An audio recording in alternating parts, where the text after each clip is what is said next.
y'all. So happy Saturday. This is my review for The Real Housewives of New York, season 15, episode 6. Now, this is my first video since, election day. And you know what? Smiling is infectious, and hopefully I can put a smile on y'all's face. We got to get up at some point. We got to get up and move forward. Chin up, chest out. Like, look, we got to move forward, and that's all I can do. And at least I can provide some joy and escape the harsh reality to this particular reality TV. So yes, I'm back on YouTube. Also, we'll get some house announcements out the way. So right after this review, make sure you stay online and go over to Alexander Rogers' channel. Pop Roast will be on at 7:15 p.m. Eastern. Yes, I'll be right here going right over to Pop Roast. What else? So Bravo Fan Fest, I want to give y'all an update on that. The one in Miami. Definitely bought my flight. I had the tickets. We're in there. I was looking at the schedule, and it's something, y'all. It's something to bring some joy to y'all. I'm glad I can have some content for y'all to have. Just working on the hotel, and that's why I have the GoFundMe. It's still up. I'm probably gonna close it let me put this up. I'm probably gonna close it when I get there or whatever. So I haven't reached my donation goal yet, but I'm at 50% from only 39 people. So that's amazing. I appreciate y'all, whoever donated. But yeah, if you want to donate and support as I'm up there, look, $1, $2, $5, whatever y'all want to do. But I'm going to pin the message in case you're interested. And yeah, we're going to get into this review, y'all, because look, New York, it ain't given, but I'm going to give my all to make it entertaining because the ladies sure the hell ain't. Hello, Quans Universe. Hello, Cynthia. Yes, I want to try to provide some comic relief to y'all. Happy Saturday. Oh, yes, my shirt will remain on for this New York review. If you want to see me shirtless, go back to the previous episode. It's episode 5. Hey, I'm all for a click and a view, so I'll take it. But yes. Oh, you're saying Chris can take your shirt off now that Dubai is on pause. Look, I told y'all that it wasn't coming back anytime soon. Also, let me put that in my notes for Pop Roast, y'all. Just give me a second. Because, I got to get my notes for Pop Roast up, too. Let's see. Totally forgot about that. Thank you. We're going to talk about that. Pause. Sorry about that, y'all. I mean, it's a live show. Y'all get it. Whew. Well, let's get into it, y'all. So this episode premiered on election night for some strange reason. That just tells me Bravo don't give a fuck. Like how this show performs at all. Because the ratings, it was at a series low. It was under 300K. Like it was like 0.281. And that is terrible. I think that's the worst ratings it's ever had in the franchise's history. But Bravo doesn't care. But something's got to be done. Something's got to give. It sucks that the greatest city in the world with the most boring cast on Bravo, they got to fix it. Fix it. Fix it. Points for y'all if y'all know where that reference is from.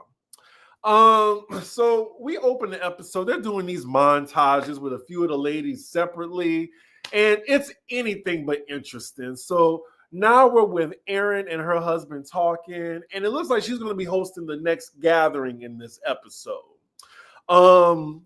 Apparently she has a liquor brand, and what housewife doesn't have one at these days? It's a mezcal, and it's successful. I think they're investors to a mezcal brand, but for Cinco de Mayo, they're going to be doing like a celebration, like for the tequila being their main focus. Do y'all like mezcal? It kind of grew on me. So if you just have mezcal by itself, y'all, I would not recommend it. It's like if someone sat tequila out and just put out the cigarette ash in it. Like, don't ever take mezcal separately. But a mezcal margarita, kind of, sort of. Make sure they make it like a little bit on the sweeter side. But definitely what goes with mezcal is pineapple juice. So if you ever get mezcal, you want a margarita, make sure you order a pineapple mezcal margarita and thank me later. I might do that for a cocktail episode on the Patreon. We'll see. We'll see. But anyway, Erin says that her friendship with Jenna has gotten better since they last talked at the Clueless birthday party. Almost dropped my phone there. Where was I? Oh, I think what they were beefing about was just real petty in the first place, but I'm glad that that beef is actually squashed. So then next scene, we're with Jessel and her mom kind of reminds me of like an Indian version of Tinsley's mom. For those of you that's familiar with the past New York franchise. She's less overbearing though, but just something about her poise, like, just reminds me of Tinsley's mom. Like, let me know. She's still talking about another baby, but Pavit has yet to be on board with it. She has the idea to get therapy, even though in her culture, they don't really see it for therapy. I'm just like, girl, that ain't just your culture. It's the blacks too. Like, I know a lot of like the old heads, they don't think therapy is necessary, but I think it is necessary, especially in these strange times. I'll go into election night and whatever. We're going to talk about that on Pop Rose. With still trying to make things funny for you. But tune in after this episode. After my review, it's going to be at 7:15 Eastern time. Just letting you know, because my New York review is going to be pretty short. But it's just, this is like a little... this is kind of like me getting my feet wet being back on camera, because look, the past 2 days, y'all, it has been a rut trying to get out of bed.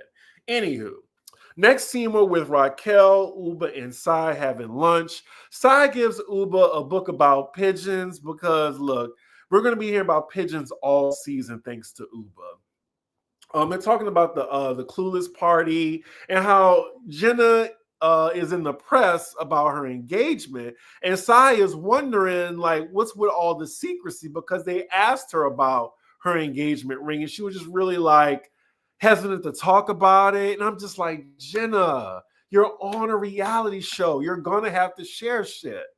Like, everybody wants the publicity for their brands and stuff like that. They want the attention, but they don't want to tell their business. And I need people to stop going on reality TV if you don't want to tell your fucking business. I'm tired of it. Like, I like Jenna. I met her in person. She's a boss ass bitch.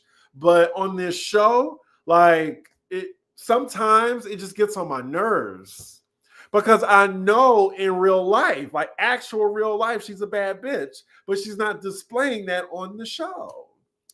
So Raquel then gives them some insight on why it's secretive, and she brings up her story about, her engagement.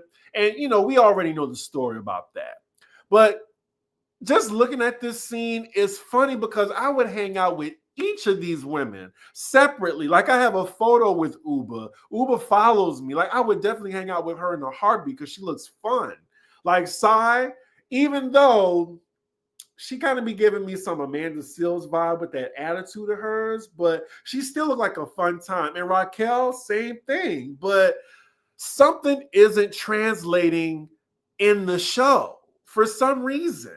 And it's just given a different show with Raquel on here too. Like, Raquel just doesn't feel like a housewife to me. She just seems like like not even well, she does feel like a friend of, but I don't know. It just feels like she's supposed to be on a different show. Let me see what y'all talking about. Bravo is canceling that ish. She's talking about Dubai.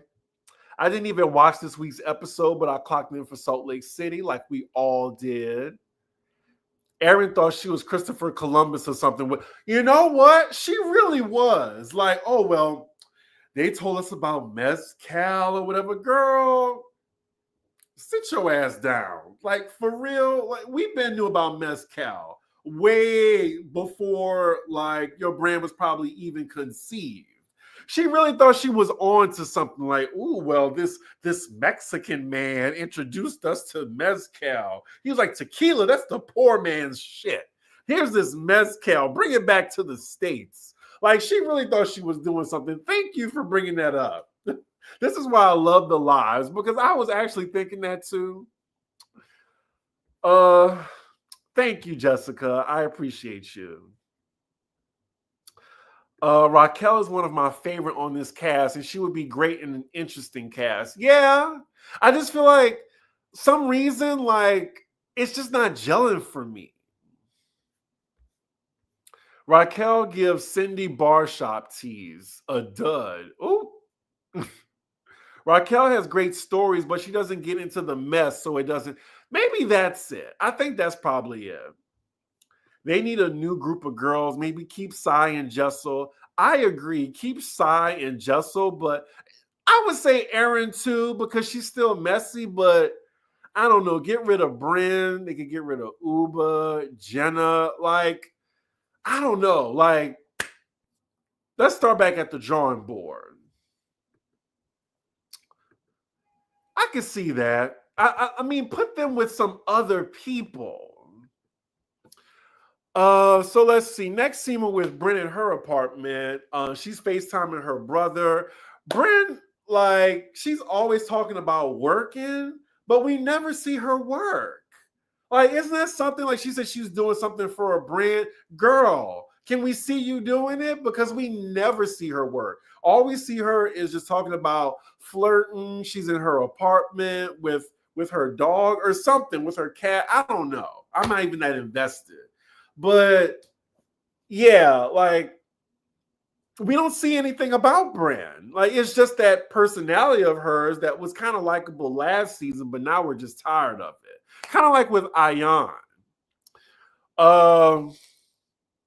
She's talking about her relationships with the other ladies and making herself out to be the victim. Like, she literally says, well, people just hate me for no reason. Girl, really? Really hate you for no reason. The delusion is high and at its peak with Brynn. Like, and here come the tears. When I saw that, I was just like, oh, I don't understand. I'm a good person. I'm a good person. They don't like me. I don't understand. It's only so much I can take. Really? Oh, man. Like, those white woman tears be coming through. Like, Brynn sometimes, like, she be giving that Karen energy. It's annoying. I mean, you can always tell when there's not a black mom present. I'm just saying. Ain't no shade. But you can just always tell when there's a black mom. Or when there isn't a black mom, I should say. Even her damn dog in the scene. Go back and look at it, y'all. Her dog is looking like, bitch, please, when she's talking about being the victim and shit like that. So next we're with Jessel and Pavit doing a little food run. At least this place, it looks nice. Like, it has like a tabletop and an ambiance. It's in Chinatown. I think it was called Tuxedo. I actually need to follow Pavit because I think he likes Asian cuisine as much as I do. I love like a good Thai place, Chinese, Cantonese, Korean barbecue, Vietnamese. It's so hard to say that from the South. Vietnamese. Anyway, her husband seems more interested in the food than her. And I don't get it. Like, you want to have another baby with this man, and he's more interested in his fried chicken in front of him than you. And, speaking of that, like, she's telling him about, like, she had lunch with the IVF specialist. And again, he already said, like, a decision has been made. And he don't want another kid. And I don't know why she just can't respect that. Like, if that's the case, then you might, like, if it's a deal breaker for you, then you might need to explore your options or something. Because I don't know, I just respect people's, like, wants if they don't want kids. And she's also upset because he's really enjoying his food and don't really give a damn that she's upset about it. Like, it's as sad as it is funny. So then she suggests, like, a therapist for them to work on their communication with each other. And he tells her, well, you need to work on the same thing. And he actually has the receipts, like, well, you actually don't pay attention to me either. Or you usually yell at me. I still don't get it. It's a very uncomfortable scene, y'all. I just want to know, before they even got married, what was courtship for the two of them? I don't know. I'm not trying to be problematic in Trump's America, but I'm just wondering, was their marriage arranged? This is like an actual question. Because it just can't be he swept her off her feet. Like, if it wasn't, then I apologize. But if somebody can let me know what was the courtship like. Like, I'm wondering, did she just settle? Because I really do think, like, Jessel, she's hot. Like, she got a good fashion sense, like, she's got a nice body or whatever. If I was straight, I would do her. So I'm just wondering, like, why does he look like he's just not interested? I don't even think he said he loved her on camera before. But it looks like they agree on couples counseling. But Jessel looks like she ain't holding her breath when it comes to Pavit actually getting it done. Oh, okay. Yeah, I heard of Chinese tuxedo. I really need to go look it up because their menu looks really good too. They don't seem happy to me. They both need to learn how to talk to each other. It's nothing romantic. He definitely doesn't like her. Pavit wants to travel and eat. He don't have time for kids, right? He has 2 kids under the age of 4, it looks like. Like, and she wants another baby? Like a newborn? Like, I'm pretty sure they just started getting sleep. Like, no, I'm sorry. Both of them do not have the same energy at all. They were friends and roommates. Child. It's given a marriage of convenience. I can see that. So then, next scene, we're with Raquel and her fiance. They're going to an art gallery. It just feels like I'm watching a different show again. They really need to just call this something else, like Gallery Girls Part 2 in New York, or Fashion Queens in New York, something, but not Real Housewives. Again, Raquel is talking about her complicated relationship and her issue with her mom accepting it. I'm not gonna lie, I was texting during this scene, y'all. I was. It's just, I appreciate Raquel being honest and open, but I still don't have a connection with her at all. And I just feel like, why should I have a connection when it feels like they're going to cancel this show right after this season? So then we fast forward. We're at Eric. I'm about to say Erica. We fast forward. We're already at Erin's tequila event. It looks very stuffy, not a real party vibe, like a lot of suits there for her company. So right now, it's her, Sai, and Uba together. They're discussing the Clueless party. And then Erin decides to tell them what Brynn had to say when she was with Jessel and Brynn in the last episode. Like, why would she do that?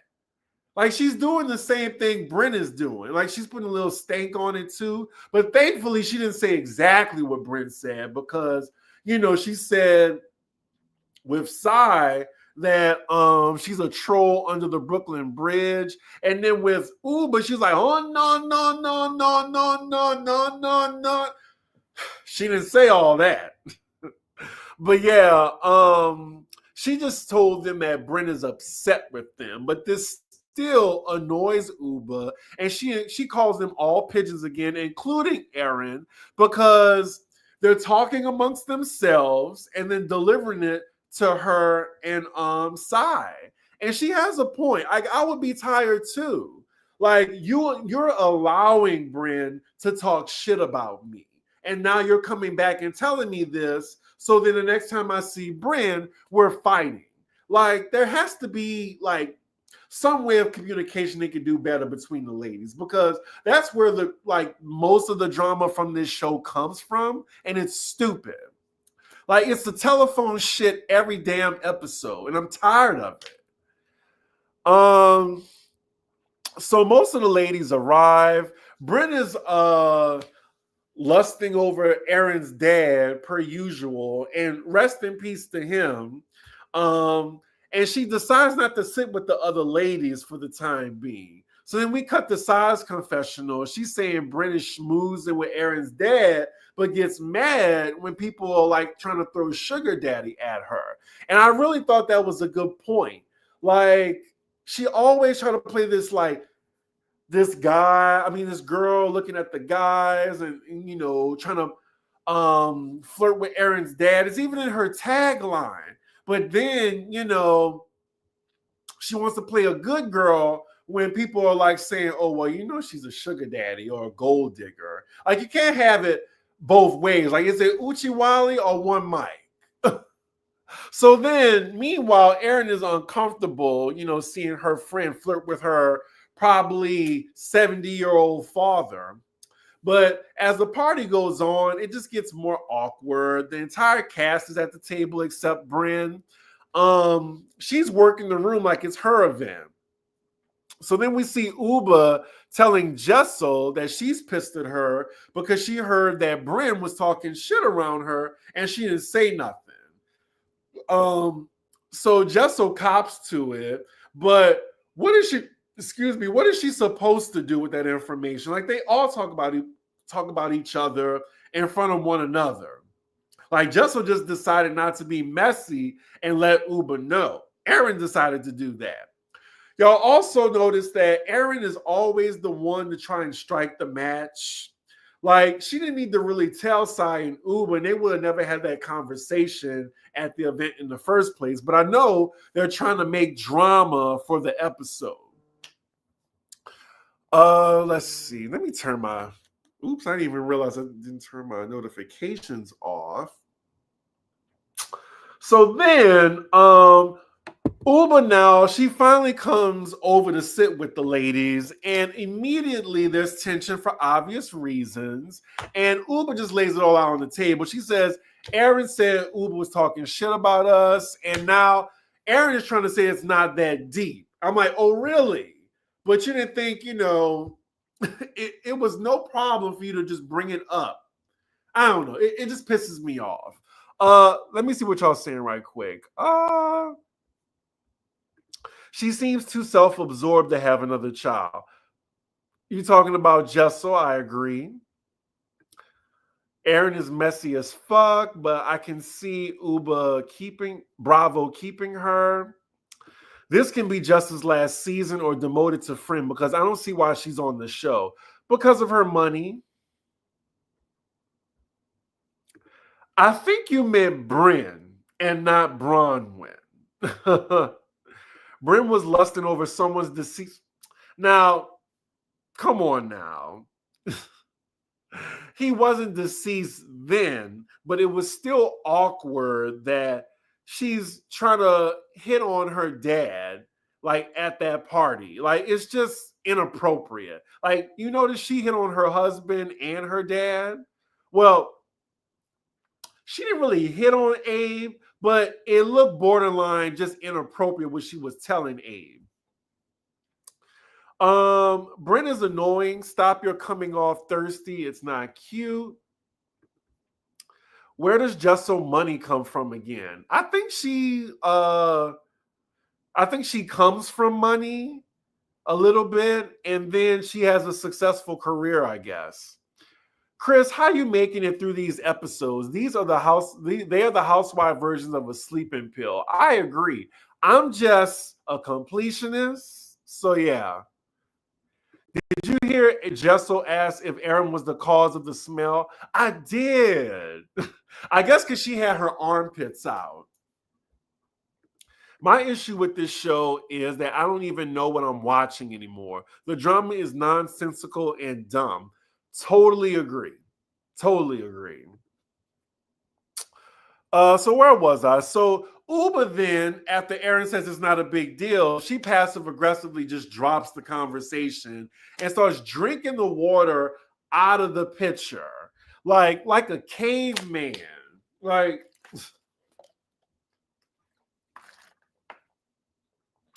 the little craft that you sit at the middle of the table so everyone can put it in their water glasses. Like she drank it right out the craft. And then the same thing I would have done like Jessel. I'm like, girl, what are you doing? There's a glass right there. Like, you know, good and well, this was set in the middle of the table. Like she already came to the party looking like she like was about to get her hair done. But I don't know. Like she had the nerve to call Jessel basic. No, Uber, you're basic for drinking out of the craft for the table. Like I didn't like that. Like it just came off mean and ignorant. And I think Uber is better than that. Like she's beautiful and classy, but she really knows just how to be like in the gutter a little bit. But that's just me. So the conversation is now meandering because it's a bunch of women at the table who aren't really friends. So then Sai says that she has no issue with Brynn and will keep it surface with her in her confessional. So then they all agree that there's no problem with nobody at the table. And then they all put their hands in to do a little like hurrah at the table, like a little cheer. Moving forward. And it's the fakest shit I've ever seen. Oh, we have 100 in the room. Make sure you like the video and hit that subscribe button. But yeah, it just came off so phony. I was like, just what am I watching right now? So then, as the party continues, we see Brynn is talking shit about Erin while she's giving her speech. And then later, we see Uber, Brynn, and Sai all hugged up together as if nothing happened. And that is where the episode ends. For real, for real. Like, that was torturous. I hate to bash this like season, but I need a good episode because I didn't enjoy it. I thought it was boring. My number grade would be a 2 out of 10. 2 out of 10. What would y'all give it? Because it was a flop ass episode. Like, much like America, this franchise has a problem and they need to fix it. Bravo, y'all, like if y'all are watching, if a producer is watching, like y'all need to fix it fast. So yeah, that's the review, y'all. Let me see. Erin is acting like she introduced mezcal to the USA. Oh, Erin acting like she introduced mezcal to the USA was comical. As a person that works in nightlife, I know you've been seeing mezcal on the shelves forever. Correct. Yep, it was very ghetto, extremely ghetto. Like I had secondhand embarrassment with her drinking out of the craft, and then she continued to drink out of it. Like she just wanted to be loud and wrong.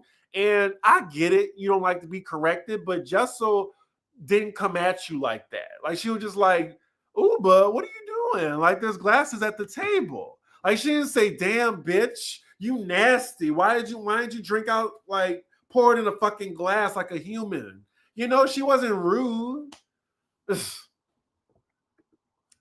Right, you're not at home. Like, look, I'm at home. I can drink out of anything I want. Like my jug of sweet tea, I swig out of it because it's just me in the house. Now, if I had a roommate, no.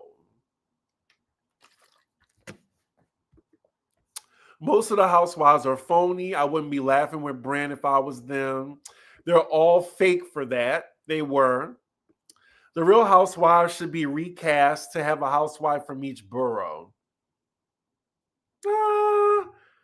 Maybe. Do you think it's boring because of editing, or the girls just not giving good content? They're not giving good content. They're trying to produce themselves. It's just not enjoyable. They're too worried how they come off instead of just living their lives authentically on camera. I want this franchise to work so bad, but what are they doing? I feel I have the same sentiments because it's upsetting me and my homegirls. Can't rate something I didn't watch. Well, I'm glad you're watching my review. How about that? I really don't have any notes for this episode besides recasting or just ending the franchise. We tried. We tried. Like, it's really sad, y'all. Well, you're not going to miss the next live because after this is Pop Roast with Alex. The headline is Election Night, the Grammy nominations, as well as Bravo T. We're going to do a whole Bravo T rundown. And, we're going to try to keep it cute and keep it funny because there's not much funny these days. I got to tell you that. Y'all. I'm gonna leave right now. I'm gonna get rest my vocal cords for an hour. I will be right back on for Pop Roast, so don't miss it. And of course, Salt Lake City will be tomorrow. I'm also doing a Grammys nominations breakdown with Jared. He'll be back on the channel, so I'm doing 2 videos tomorrow. So yeah, I'm back in the thick of it. Gotta smile, gotta move forward. Anyway, with that, make sure you like, comment, and subscribe. And